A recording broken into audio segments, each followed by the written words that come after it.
1976, I'm in Buffalo, New York, and I'm teaching at the University of Buffalo. I'm in a radical college. We're talking about anarchism, labor unions, collectives, co-ops, and men's sexuality. I have a roommate who decides that she works in health, and she wants to have a conference at the college dealing with sexual diseases, the politics of sex, and health issues. And none of the presenters are men. So I'm asked, would I present something on men's sexuality? We were helping Vietnam vets who were sleeping in the streets and shooting at planes going overhead, and we were running a lot of groups where men were expressing their anger, violence, and frustration, and the anger and violence and frustration that they did to themselves and to their own penises. And so I decided I was going to build a penis, and I was going to color it red for the idea of abuse. And so I decided I'd write a poem, and then I would start to build this penis. I realized very quickly that I did not know how to build anything. And I had this idea that I was going to build this penis, and so I decided with chicken wire and paper mache and red paint, I would build this thing, and it didn't look like a penis, and it was a huge structure.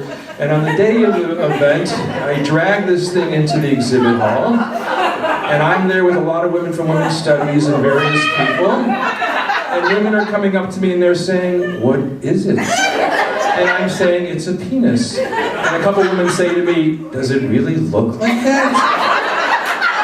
And I said, "Well, no." And then other women came up and they found out that it was a penis, and they went off puffing like, "Oh, of course, a man comes into this place and he brings a penis." And so I'm there and I decide, nobody's coming into this hall, by the way. We're trying to do this exhibit, and the janitors are the only ones watching the soft porn movie that was on the screen, and they're buffing the floor and so you can see yourself.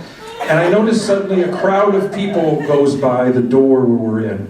And I decide I'm taking the penis to the people. So I tell everybody, I tell a couple friends, let's carry the penis to the people.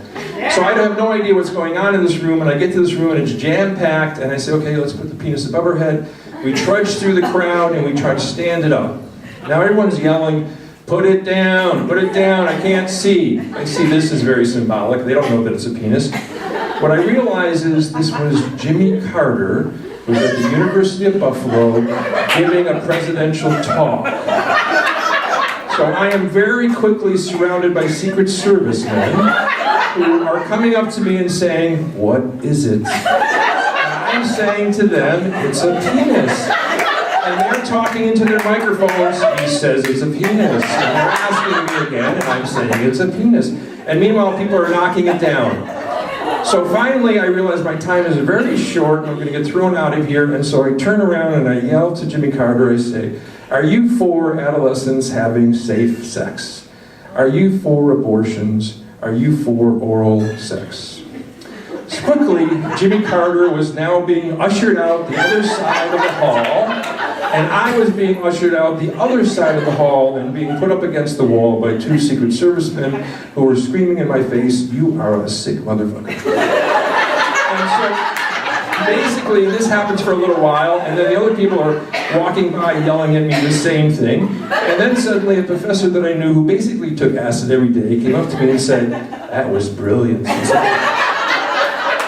So I decided I'm not done yet, and I had written this poem, and I had mimeographed all these pieces, and I thought, I gotta hand these out. So I take the penis outside onto this balcony, and I figure I'm gonna hand out what's left. A woman who I've been having sex with and driving me wild sexually came up, and she had her girlfriend with her, a woman with her, and she said, "By the way, you don't have to come by anymore. We're lovers now." A gust of wind came and blew the penis against the railing and broke it in half.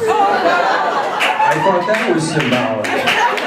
So I carried this penis into the dumpster, and I looked at it and I thought, I don't know that I'm really an artist, and I don't know whether art really changes anything, and what do penises have to do with it?